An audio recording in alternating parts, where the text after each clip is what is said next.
ശ്രീ സന്ദീപ് വാര്യർ, തെരഞ്ഞെടുപ്പ് പ്രഖ്യാപിക്കപ്പെട്ട വേളയിൽ തന്നെ സംസ്ഥാന മുഖ്യമന്ത്രിയെ ജയിലിൽ അടയ്ക്കുക, പിന്നെ ഈ രാജ്യത്ത് ഏറ്റവും പഴക്കം ചെന്ന പാർട്ടിയുടേതടക്കം പ്രതിപക്ഷ കക്ഷികളിൽ ചിലരുടെ അക്കൗണ്ടുകൾ മരവിപ്പിക്കുക, ഇതൊക്കെ തെരഞ്ഞെടുപ്പ് അഴിമതിയും അടിയന്തരാവസ്ഥയ്ക്ക് സമാനമായ സ്ഥിതിവിശേഷവുമാണെന്ന് ശ്രീ എം എൻ കാരശ്ശേരി ഇവിടെ നിരീക്ഷിച്ചു.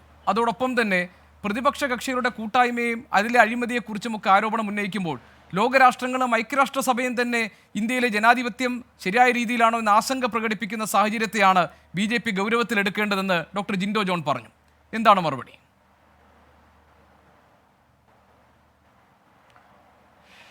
തീർച്ചയായിട്ടും ഇവിടെ സംസാരിച്ച എല്ലാവർക്കും ഓരോ പോയിന്റിലും മറുപടി കൊടുക്കണമെന്ന് ആഗ്രഹവും ഉണ്ട്. പക്ഷേ നിങ്ങളൊരു പക്ഷേ സമയപരിമിതി പോലും അത് തടസ്സപ്പെടുത്തുമെന്ന് അറിയുന്നതുകൊണ്ട് അതിന് മുഴുവൻ മുതിരുന്നില്ല. കാരശ്ശേരി മാഷ് പറഞ്ഞ ചില കാര്യങ്ങൾ വിത്ത് ഡ്യൂ റെസ്പെക്റ്റ് അതിനും മറുപടി കൊടുക്കേണ്ടതുണ്ട്. പക്ഷേ എല്ലാവരും ഏകസ്വരത്തിൽ സൂചിപ്പിച്ചൊരു കാര്യം ഇപ്പോൾ അങ്ങും ചോദ്യത്തിൽ ഉന്നയിച്ചു. വിദേശ രാഷ്ട്രങ്ങളും ഐക്യരാഷ്ട്രസഭയിലും അടക്കമുള്ളവർ ഇന്ത്യയിലെ ജനാധിപത്യത്തിൽ സംശയം പ്രകടിപ്പിച്ചിരിക്കുന്നു.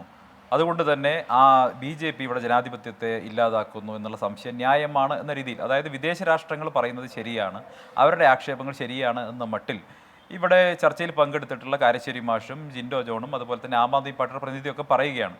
ഈ ആം ആദ്മി പാർട്ടി അങ്ങനെ പറയുന്നതിൽ എനിക്ക് അത്ഭുതമൊന്നുമില്ല. കാരണം ഖാലിസ്ഥാനി തീവ്രവാദികളുടെ കയ്യിൽ നിന്നും പണം പറ്റുന്ന രാജ്യവിരുദ്ധ പാർട്ടി തന്നെയാണ് ആം ആദ്മി പാർട്ടി, അവരങ്ങനെ പറയും. പക്ഷേ രാജ്യം 6 പതിറ്റാണ്ട് കാലം ഭരിച്ച എക്സ്പീരിയൻസ് ഉള്ള ഈ രാജ്യത്തിൻ്റെ ഭരണ നേതൃത്വം കൊടുത്തിട്ടുള്ള കോൺഗ്രസ് എന്ന് പറയുന്ന പാർട്ടിക്ക് ഇക്കാര്യത്തിലുള്ള നിലപാട് എന്താണെന്ന് എനിക്കറിയണം. നമ്മുടെ രാജ്യത്തിൻ്റെ ആഭ്യന്തര കാര്യങ്ങൾ നമ്മൾ ഏത് പാർട്ടി ആയിക്കോട്ടെ, BJP ആയിക്കോട്ടെ, കോൺഗ്രസ് ആയിക്കോട്ടെ, ഏത് മാധ്യമങ്ങളായിക്കോട്ടെ, കാരശ്ശേരി മാഷെ പോലെയുള്ള നിരീക്ഷകരായിക്കോട്ടെ, പണ്ഡിതരായിക്കോട്ടെ, ഇവരൊക്കെ അനുഭവങ്ങളുണ്ടല്ലോ. കഴിഞ്ഞ 6-7 പതിറ്റാണ്ട് കാലത്ത് നമ്മുടെ രാജ്യം മുന്നോട്ട് വെച്ചിട്ടുള്ള പല നയങ്ങളും നമ്മുടെ ചില സമീപനങ്ങളുണ്ടല്ലോ. നമ്മുടെ രാജ്യം ഏതെങ്കിലും ഒരു ഘട്ടത്തിൽ നമ്മുടെ രാജ്യത്തിൻ്റെ ആഭ്യന്തരമായിട്ടുള്ള കാര്യങ്ങളിൽ ഇത്തരത്തിലുള്ള പുറമേയുള്ള ഏജൻസികൾക്കോ പുറമേയുള്ള രാജ്യങ്ങൾക്കോ അഭിപ്രായം പറയാനുള്ള അവകാശം വകവെച്ച് കൊടുത്തിട്ടുണ്ടോ? അങ്ങനെ ഏതെങ്കിലും പുറമേയുള്ള രാഷ്ട്രം നമ്മുടെ രാജ്യത്തിൻ്റെ ആഭ്യന്തര കാര്യങ്ങളെക്കുറിച്ച് അഭിപ്രായം പറയുന്ന സമയത്ത് നമ്മുടെ രാജ്യം ഒറ്റക്കെട്ടായി അതിനെതിരായി പ്രതികരിച്ചിട്ടുണ്ട്, എല്ലാ സമയത്തും പ്രതികരിച്ചിട്ടുണ്ട്. നമ്മൾ ഒരിക്കൽ പോലും BJP പ്രതിപക്ഷത്തുള്ള സമയത്ത് ഒരിക്കൽ പോലും അത്തരത്തിലുള്ള വിമർശനങ്ങളോട്, മറ്റ് രാജ്യങ്ങൾ ചെയ്യുന്ന വിമർശനങ്ങളോട് അതിനോട് സഹതാപം പ്രകടിപ്പിക്കുകയോ അതിനോടൊപ്പം ചേർന്ന് നിൽക്കുകയോ ചെയ്ത് സ്വന്തം രാജ്യത്തിനെതിരായിട്ട് നിന്നിട്ടില്ല. നമുക്കിടയിൽ പല പ്രശ്നങ്ങളുണ്ടാവാം, അഭിപ്രായ വ്യത്യാസം ഉണ്ടാകാം, നമുക്കതൊക്കെ ഇവിടെ തർക്കിക്കാനും നമുക്ക് മാധ്യമങ്ങളുണ്ട്, അതല്ലെങ്കിൽ കോടതിയുണ്ട്, നമ്മുടെ ജനാധിപത്യ ഫോറങ്ങളുണ്ട്, അവിടെയാണ് തർക്കിക്കേണ്ടത്. അല്ലാതെ നമ്മുടെ രാജ്യത്തിൻ്റെ ജനാധിപത്യത്തെക്കുറിച്ച് എന്തിനാണ് അമേരിക്ക അഭിപ്രായം പറയുന്നത്? അവിടെ ഡൊണാൾഡ് ട്രംപിന് $400 മില്യൺ ഫൈൻ അടച്ചിക്കാൻ വിധി വന്നതിനെ തുടർന്ന് അവിടെ ഉണ്ടായിരുന്ന വിഷയങ്ങൾ, അവിടെ കഴിഞ്ഞ അമേരിക്കൻ പ്രസിഡന്റ് തെരഞ്ഞെടുപ്പിനെ തുടർന്നുണ്ടായിട്ടുള്ള സംഘർഷങ്ങൾ, ഇതിലൊക്കെ ഇന്ത്യ അഭിപ്രായം പറഞ്ഞിട്ടുണ്ടോ? അന്ന് ഐക്യരാഷ്ട്രസഭ അഭിപ്രായം പറഞ്ഞിട്ടുണ്ടോ? ഇവരെന്താണ് ഇന്ത്യയിലെ തെരഞ്ഞെടുപ്പിനെ കുറിച്ച് അഭിപ്രായം പറയുന്നത്? ഇന്ത്യയിലെ തെരഞ്ഞെടുപ്പ് ഫെയർ ആയിട്ട് നടക്കുന്ന ഒരു പ്രാക്ടീസാണ്. കഴിഞ്ഞ 7 പതിറ്റാണ്ട് കാലത്തെ എക്സ്പീരിയൻസ് ഉള്ള ഒരു ഇലക്ഷൻ കമ്മീഷൻ ഇവിടെയുണ്ട്. ആ ഇലക്ഷൻ കമ്മീഷൻ ഇവിടെ വളരെ ഫെയർ ആയിട്ടുള്ള ഒരു ഇലക്ഷൻ പ്രൊസീജിയർ നടത്തുന്നു. പൊതുവെ എല്ലാ രാഷ്ട്രീയ പാർട്ടികളും അത് അംഗീകരിക്കുന്നു. ഏത് റിസൾട്ട് വന്നാലും രാഷ്ട്രീയ പാർട്ടികൾ അംഗീകരിക്കുകയും വളരെ മാന്യമായിട്ട് ഒരു ഭരണ തുടർച്ച ഉണ്ടാവുകയും കൈമാറ്റം സംഭവിക്കുകയും ചെയ്യുന്നു. മറ്റ് പല രാഷ്ട്രങ്ങളിലും അതില്ല. അവരാണ് ഇന്ത്യക്കെതിരായിട്ട് ആക്ഷേപം ഉന്നയിക്കുന്നത്. ദയവ് ചെയ്ത് ചർച്ച നടത്തുന്ന ആളുകളും ചർച്ചയിൽ പങ്കെടുക്കുന്ന പാനലിസ്റ്റുകളും നമ്മുടെ രാജ്യത്തിൻ്റെ നിലപാടിനൊപ്പം ഉറച്ചു നിൽക്കണം എന്നാണ് എനിക്ക് അഭ്യർത്ഥിക്കാനുള്ളത്. നമ്മൾ തമ്മിൽ പാർട്ടി എന്നുള്ള രീതിയിൽ വ്യത്യാസങ്ങൾ ഉണ്ടാകാം, പക്ഷേ നമ്മൾ ആത്യന്തികമായി നമ്മുടെ ഈ രാജ്യത്തിലെ പൗരന്മാരാണ്. നമ്മുടെ രാജ്യത്തിൻ്റെ ആഭ്യന്തര കാര്യങ്ങളിൽ മറ്റുള്ളവർക്ക് അഭിപ്രായം പറയാൻ നമ്മൾ ഒരിക്കലും അനുവാദം കൊടുത്തിട്ടില്ല. പലപ്പോഴും ഐക്യരാഷ്ട്രസഭ അടക്കമുള്ള ഏജൻസികൾ അല്ലെങ്കിൽ സംഘടനകൾ കശ്മീർ അടക്കമുള്ള വിഷയങ്ങളിൽ, മറ്റു പല വിഷയങ്ങളിൽ ഇന്ത്യയുടെ ആഭ്യന്തര കാര്യങ്ങളിൽ അഭിപ്രായം പറഞ്ഞ കാലത്ത് മുഴുവൻ BJP അന്ന് ഭരിക്കുന്ന സർക്കാരുകൾക്കൊപ്പം ഉറച്ചു നിന്നിട്ടുണ്ട്. ഞങ്ങൾ ഇന്ത്യയുടെ നിലപാടിന് വേണ്ടി പ്രതിപക്ഷത്തിരിക്കുമ്പോൾ പോലും ഐക്യരാഷ്ട്രസഭയിൽ പോയി പ്രസംഗിച്ചവരാണ്. അത് മറക്കരുത്. കോൺഗ്രസ് പോലെ ആം ആദ്മി പാർട്ടി അത് ചെയ്യും. അവരൊരു തുക്കടെ പാർട്ടിയാണ്, വോട്ട് കട്ടിംഗ് പാർട്ടിയാണ്.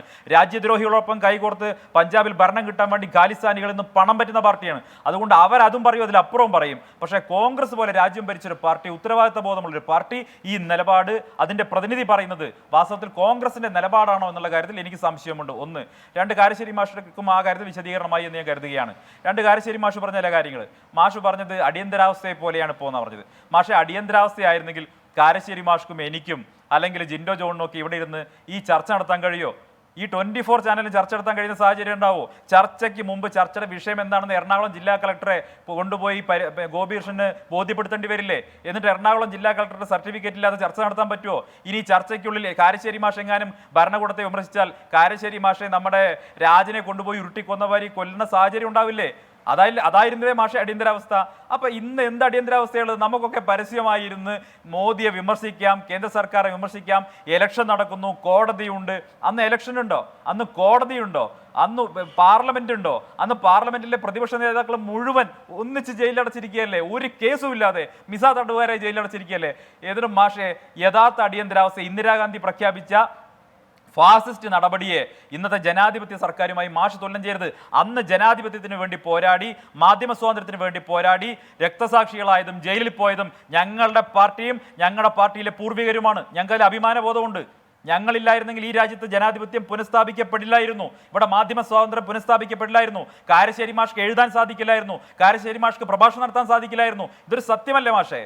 അന്ന് RSS ഇല്ലായിരുന്നെങ്കിൽ നിങ്ങളൊന്ന് ആലോചിച്ച് നോക്ക്.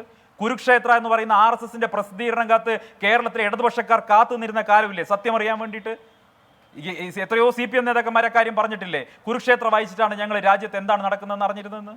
ഇതൊക്കെ മറച്ചു വെക്കാൻ സാധിക്കുമോ? പിന്നെ ജയപ്രകാശ് നാരായണൻ എന്ന് പറയുന്ന അന്നത്തെ സന്യാസ തുല്യ ജീവിതം നയിച്ചിരുന്ന, കൃഷി തുല്യ ജീവിതം നയിച്ചിരുന്ന ഒരു മഹാമേരുവായിട്ടുള്ളൊരു മനുഷ്യൻ വന്ന് ജനങ്ങളെ സംഘടിപ്പിച്ചപ്പോൾ ഇന്ദിരാഗാന്ധിയുടെ ഫാസിസ്റ്റ് ഭരണകൂട്ടത്തിനെതിരായി ജനങ്ങളുടെ സംഘാടനം ഉണ്ടായി. ഇവിടെ ജനങ്ങളെ സംഘടിപ്പിക്കാൻ അവർക്ക് കഴിയുന്നുണ്ടോ? ഈ ജയപ്രകാശ് നാരായണൻ ഭാര്യ ഇന്ന് ആരാണ്? ലാലു പ്രസാദ് യാദവാണ്. അന്നത്തെ അടിയന്തരാവസ്ഥ വിരുദ്ധ പ്രക്ഷോഭത്തിന്റെ ഉൽപ്പന്നം തന്നെയായിരുന്നു ലാലു പ്രസാദ്. പക്ഷേ ഇന്ന് ലാലു പ്രസാദ് യാദവ് കാലിത്തീറ്റ കേസിൽ, അഴിമതി കേസിൽ കോടതി ശിക്ഷിച്ച് ജയിലിൽ കിടന്നിട്ട് ഒരാളാണ്. ആ കള്ളനായിട്ടുള്ള ലാലു പ്രസാദ് യാദവിന്റെ നേതൃത്വത്തിൽ മറ്റൊരു അഴിമതി കേസിൽ ജയിലിൽ കിടക്കുന്ന കെജ്രിവാളിന്റെ ഭാര്യയുടെ നേതൃത്വത്തിൽ, വേറൊരു അഴിമതി കേസിൽ ജയിലിൽ കിടക്കുന്ന ഹേമന്ത് സോറന്റെ ഭാര്യയുടെ നേതൃത്വത്തിൽ, 2 സാമ്പത്തിക ക്രമക്കേട് കേസിൽ ജാമ്യത്തിൽ പുറത്തിറങ്ങി നടക്കുന്ന നമ്മുടെ സോണിയാഗാന്ധിയുടെയും രാഹുൽ ഗാന്ധിയുടെ നേതൃത്വത്തിൽ, നിരവധിയായിട്ടുള്ള ഭൂമി തട്ടിപ്പ് കേസിൽ പ്രതിയായിട്ടുള്ള റോബർട്ട് വാദ്രയുടെ ഭാര്യ പ്രിയങ്കയുടെ നേതൃത്വത്തിൽ നടക്കുന്ന ഒരു റാലി, ഇതിനെയാണോ മാഷെ ജയപ്രകാശ് നാരായണന്റെ റാലിയുമായിട്ട് നിങ്ങൾ താരതമ്യം ചെയ്യുന്നത്? ജയപ്രകാശ് നാരായണന്റെ ജീവിതം എന്ന് പറയുന്നത് ഒരു സ്ഫടിക തുല്യമായിട്ടുള്ള സുതാര്യമായിട്ടുള്ള ജീവിതമായിരുന്നു, കൃഷി തുല്യമായ ജീവിതമായിരുന്നു. അതുകൊണ്ടാണ് രാജ്യം അദ്ദേഹത്തിന്റെ കൂടെ നിന്നത്. അദ്ദേഹം ഒരിക്കലും അധികാരം ആഗ്രഹിച്ചിട്ടില്ല. ഇത് അധികാരത്തിന് വേണ്ടി മാത്രം ഒരുമിച്ച് കൂടിയിട്ടുള്ള അഴിമതിക്കാരായിട്ടുള്ള കള്ളന്മാരായിട്ടുള്ള ആളുകളുടെ നേതൃത്വമില്ലാത്ത, എഞ്ചിനില്ലാത്ത ഒരു ബോഗികൾ മാത്രമുള്ള ഒരു തീവണ്ടിയാണ്. അവിടെ ഡോക്ടർ ജിൻഡോ പറയുന്നത് ഈ അഴിമതിക്കറയൊക്കെ മാറാൻ അവർ BJP യിൽ ചേരുകയോ NDAയുടെ ഭാഗമായാലോ മതിയെന്നാണ്. അങ്ങനെ വെളുപ്പിച്ചെടുക്കും BJP എന്നാണ്. വെറുതെ പറയുകയല്ല, ആളുകളുടെ പേരുകൾ പറഞ്ഞു പട്ടിക നിരത്തിക്കൊണ്ട് ഡോക്ടർ ജിൻഡോ പറയുന്നത്. കെജ്രിവാളിന്റെ അഴിമതി എങ്ങനെ ഇല്ലാതായത്? ഞാൻ പറയാന്നേ, ഞാൻ ചോദിക്കട്ടെ, ഇതേ കോൺഗ്രസ്സുകാർ കേജ്രിവാൾ അഴിമതിക്കാരനാണെന്നും പരാതി കൊടുത്ത് 6 മാസമല്ലേ ആയിട്ടുള്ളൂ. 6 മാസം കൊണ്ട് കേജ്രിവാൾ ജയിലിൽ പോയപ്പോഴുള്ള അഴിമതി അല്ലാതായതോ? ആയോ? ഇവരല്ലേ വാഷിംഗ് മെഷീൻ? ഇവരുടെ മുന്നണി ചേർന്ന അഴിമതി അല്ലാതായി പോയോ? ഒന്നാമത്തെ കാര്യം. 2, കാരശ്ശേരി മാഷ് പറഞ്ഞ പ്രസക്തമായ ചില കാര്യങ്ങൾ ഒരുപക്ഷെ മാഷ് സംശയമായിരിക്കാം. മാഷ് ചില സംശയങ്ങൾ ഉന്നയിച്ചു. എന്താണ്? ഈ കോൺഗ്രസിന്റെ ബാങ്ക് അക്കൗണ്ടും മരവിപ്പിച്ചു. പച്ചക്കള്ളമാണ് മാഷെ. കോൺഗ്രസിന്റെ ഒരു അക്കൗണ്ടും മരവിപ്പിച്ചിട്ടില്ല. 2019-20 മുതൽ തുടരുന്ന നിയമപരമായിട്ടുള്ള നടപടിക്രമങ്ങൾ ഇൻകം ടാക്സ് ആ കാലം മുതൽ ഇവർക്ക് നോട്ടീസ് അയച്ചുകൊണ്ടിരിക്കുകയാണ്. ഇവരത് ചലഞ്ച് ചെയ്തു. ഇൻകം ടാക്സിന്റെ അപ്പലേറ്റ് ട്രൈബ്യൂണൽ ചലഞ്ച് ചെയ്തു. ആ അപ്പലേറ്റ് ട്രൈബ്യൂണൽ ചലഞ്ച് ചെയ്തിട്ട് ട്രൈബ്യൂണലിന്റെ വിധി വന്നു. പണമടയ്ക്കാൻ പറഞ്ഞു. കോൺഗ്രസ് മുഴുവൻ പണം അടച്ചില്ല, പകരം 2 കോടി 2.5 കോടി രൂപ അടച്ചു. കോൺഗ്രസ് ആക്സെപ്റ്റ് ചെയ്തു, ഞങ്ങൾ തെറ്റുപറ്റിയെന്ന് ആക്സെപ്റ്റ് ചെയ്തു. അവസാനം പക്ഷേ മുഴുവൻ പണം അടച്ചില്ല. സ്വാഭാവികമായിട്ടും ഇൻകം ടാക്സിന്റെ നിലവിലിരിക്കുന്ന നിയമം എനിക്കും മാഷക്കും കോൺഗ്രസിനും 24 ചാനലിനും ഒരുപോലെ ബാധകമാണ്. അവർ നിയമം പാലിക്കാൻ തയ്യാറായില്ല. ഞങ്ങളുടെ കുടുംബവും ഞങ്ങളുടെ പാർട്ടിയും നിയമത്തിന് അതീതമാണ് എന്നൊരു പോളിസിയാണ് കോൺഗ്രസിൻ്റെത്. അതുകൊണ്ട് ഞങ്ങൾ നിയമം പാലിക്കില്ല എന്ന നിലപാടെടുത്തപ്പോൾ സ്വാഭാവികമായിട്ടും ആ കേസ് പിന്നീട് ഹൈക്കോടതിയിലെത്തി. ഡൽഹി ഹൈക്കോടതിയിൽ പോയിട്ട് എന്താണ്ടായത്? ഇവർ ഈ പറയുന്ന ആക്ഷേപങ്ങളൊക്കെ അവിടെ ഉന്നയിച്ചു. ഹൈക്കോടതിയും തള്ളിക്കളഞ്ഞു. ഹൈക്കോടതി പറഞ്ഞോ ഇലക്ഷൻ കഴിയട്ടെ എന്ന്? പറഞ്ഞില്ലല്ലോ. ഞങ്ങളല്ലല്ലോ തീരുമാനിച്ചത്. ഡൽഹി ഹൈക്കോടതിയിൽ പോയിട്ട് പോലും ഇവർക്ക് അതിനൊരു റിലീഫ് കിട്ടിയില്ലല്ലോ. എന്നാൽ ഡൽഹി ഹൈക്കോടതി പറയണ്ടേ ഇപ്പോൾ ഇലക്ഷനാണ്, അതുകൊണ്ട് കോൺഗ്രസിനെതിരെ നടപടി വേണ്ട, 6 മാസം കഴിയട്ടെ എന്ന് ഡൽഹി ഹൈക്കോടതി എന്തേ പറയാതിരുന്നത്? മാഷ, ഈ രാജ്യത്ത് ഇലക്ഷൻ ഉണ്ടെങ്കിലും ഇല്ലെങ്കിലും, തിരഞ്ഞെടുപ്പ് കാലമാണെങ്കിലും അല്ലെങ്കിലും, ഈ രാജ്യത്തെ നിയമം എല്ലാവർക്കും ഒന്നായിരിക്കണം. അത് എനിക്കാണെങ്കിലും മറ്റാർക്കാണെങ്കിലും ഏത് പാർട്ടിക്കാണെങ്കിലും, അത് നെഹ്റു കുടുംബത്തിനാണെങ്കിലും കോൺഗ്രസിനാണെങ്കിലും ഒരു നിയമമേ ഉള്ളൂ. നിങ്ങൾക്ക് മാത്രം പ്രത്യേകിച്ചൊരു നിയമം ഉണ്ടാക്കാൻ, അത് നിങ്ങളുടെ തറവാട്ട് മുതലൊന്നല്ല ഇന്ത്യ എന്ന് പറയുന്ന മഹാരാജ്യം. ഇത് എല്ലാവർക്കും ഒരേ നിയമമുള്ളൂ. അത് നിങ്ങൾ ഒന്നാമത് മനസ്സിലാക്കണം. 2, കേജ്രിവാളിന്റെ കാര്യം ഇതുപോലല്ലേ? 9 തവണ ED നോട്ടീസ് കൊടുത്തു. 9 തവണ നോട്ടീസിന് ഹാജരായില്ല. എത്ര മാസങ്ങളായി പുറകെ നടക്കുന്നു? ഇവരുടെ ഉപമുഖ്യമന്ത്രി വർഷങ്ങളായിട്ട് ജയിലിൽ കിടക്കുകയല്ലേ മനീഷ് സിസോദിയ. അപ്പോഴൊന്നും ഇവർക്ക് പ്രശ്നം ഉണ്ടായിരുന്നല്ലോ. അന്ന് കോൺഗ്രസ് ഈ കേസ് കള്ളക്കേസാന്ന് പറഞ്ഞില്ലല്ലോ. അന്നത്തെ കാലത്ത് കോൺഗ്രസ് പറഞ്ഞത് ഇവരെല്ലാവരും കള്ളന്മാരാന്നുള്ളതാണ്. ഇവരും കോടതി പോയല്ലോ, സുപ്രീം കോടതി വരെ പോയല്ലോ, കേജ്രിവാളിന് ജാമ്യം കിട്ടിയോ? അപ്പൊ കേജ്രിവാളിന്റെ ഭാഗത്ത് തെറ്റ് പറ്റിയിട്ടുണ്ട്, പിഴവുണ്ട് എന്ന് ഈ രാജ്യത്തെ നിയമ സംവിധാനത്തിൽ വരെ ബോധ്യപ്പെട്ടിരിക്കുകയാണ്. ഇപ്പൊ ഇവര് രാജ്യത്തെ സകല സംവിധാനങ്ങളെ പൂച്ചിക്കുകയാണ്. ഞങ്ങൾക്ക് അനുകൂലമായി പറയാത്തവരൊക്കെ തെറ്റ്, ഞങ്ങൾക്ക് അനുകൂലമായി നിൽക്കാത്തതുകൊണ്ട് ഇലക്ഷൻ കമ്മീഷൻ ശരിയല്ല, ഞങ്ങൾക്ക് അനുകൂലമായി നിൽക്കാത്തതുകൊണ്ട് കോടതി ശരിയല്ല, ഇതെല്ലാം മോദിയുടെ കയ്യിലാണെന്നാണ് പറയുന്നത്. ഇതെന്ത് ന്യായമാണ്? നിങ്ങൾക്ക് ചുരുങ്ങിയ പക്ഷം കോടതിയിൽ വിശ്വാസം ഉണ്ടാകണം, രാജ്യത്തെ ഭരണഘടനാ സ്ഥാപനങ്ങളിൽ വിശ്വാസം ഉണ്ടാകണം. അത് മുഴുവൻ എങ്ങനെയാണ് ഞങ്ങളുടേതായി മാറുന്നത്? ഞങ്ങൾക്കെതിരെ വിധി വരുമ്പോൾ നിങ്ങൾ ആഹ്ലാദിക്കാറില്ലേ, ആഘോഷിക്കാറില്ലേ? ഇലക്ട്രൽ ബോണ്ട് വലിയ അഴിമതിയാന്ന് പറയുന്നത്. അവർ എവിടെ അഴിമതിയുള്ളത്? ആ ഇലക്ട്രൽ ബോണ്ടിൽ കിട്ടിയ പണത്തിന്റെ പകുതിയിലധികം പോയിട്ടുള്ളത് ഇതേ ഇന്ന് ആ സ്റ്റേജിൽ ഉണ്ടായിരുന്ന പാർട്ടിക്കാർക്ക് മുഴുവനായിട്ടല്ലേ വിധിച്ചു പോയത്? ഞങ്ങൾക്ക് അതിൽ നിന്ന് വളരെ ചെറിയ 30% കിട്ടിയിട്ടുള്ളൂ. 70% കൊണ്ടുപോയത് ഇന്ന് ആ സ്റ്റേജിൽ നിന്ന ആളുകളാണ്. എന്നിട്ട് അവരൊക്കെ വിശുദ്ധന്മാരെ, ഞങ്ങൾ അഴിമതിക്കാരോ? അതെവിടുത്തെ പരിപാടിയാ? മാഷെ യാഥാർത്ഥ്യം അറിയണം. മാഷയെ പോലെയുള്ള ആളുകൾ, എനിക്ക് ഉറപ്പുണ്ട്, സത്യം അറിഞ്ഞാൽ സത്യത്തിനൊപ്പം താങ്കൾ നിൽക്കുമെന്ന് ഞാൻ പ്രതീക്ഷിക്കുകയാണ്. മാഷ് അണ്ണാ ഹസാരയുടെ സമരം ഉണ്ടാകുന്ന സമയത്ത് ഡൽഹിയിൽ പോയി കേജ്രിവാളിനെ കണ്ട് ഇയാളെ കണ്ടാൽ മഹാത്മാഗാന്ധിയെ പോലെ ഉണ്ട് എന്ന് പറഞ്ഞയാളാണെന്നാണ് എനിക്ക് എൻ്റെ ഓർമ്മ. ഇന്ന് ഡൽഹിയിൽ ജയിലിൽ കിടക്കുന്ന ഈ കേജ്രിവാൾ ഉപ്പ് കുറുക്കിയതിനാണോ പോയത്? അല്ല മാഷെ, ഗാന്ധിജി എല്ലാ കാലത്തും എതിർത്ത മദ്യമുണ്ടല്ലോ, മദ്യം, ആ മദ്യം ഡൽഹിയിൽ ഒഴുക്കിയതിന്, ആ മദ്യത്തിന്റെ പേരിൽ നയം രൂപീകരിച്ച് പുലർച്ചെ 3 മണി വരെ ഡൽഹിയിലെ മദ്യഷാപ്പുകൾ തുറന്നു വെച്ച് ഡൽഹിയെ മദ്യത്തിൽ കുളിപ്പിച്ച നയമുണ്ടാക്കിയതിന്റെ പേരിൽ, ആ നയത്തിന്റെ അടിയിൽ കൊണ്ടുപോയി തുല്യം ചാർത്തിയതിന്റെ പേരിലാണ് ഇന്ന് കേജ്രിവാൾ പോയി അകത്ത് കിടക്കുന്നത്. ഇയാൾക്ക് ഗാന്ധി തൊപ്പി അണിയാൻ, ഈ കേജ്രിവാളിന് ഗാന്ധി തൊപ്പി അണിയാൻ മാഷെ എന്ത് ധാർമ്മിക അവകാശമുള്ളത്? മഹാത്മാഗാന്ധിയുടെ പേര് പറയാൻ ഇവർക്ക് എന്ത് ധാർമ്മിക അവകാശമുള്ളത്? മദ്യത്തിന്റെ പേരിലാണ് മാഷെ അഴിമതി നടന്നത്. ആ ഡൽഹി എന്ന് പറയുന്ന സംസ്ഥാനത്ത് ഈ രാജ്യത്തെ സ്ത്രീകൾ സമ്മതിക്കോ?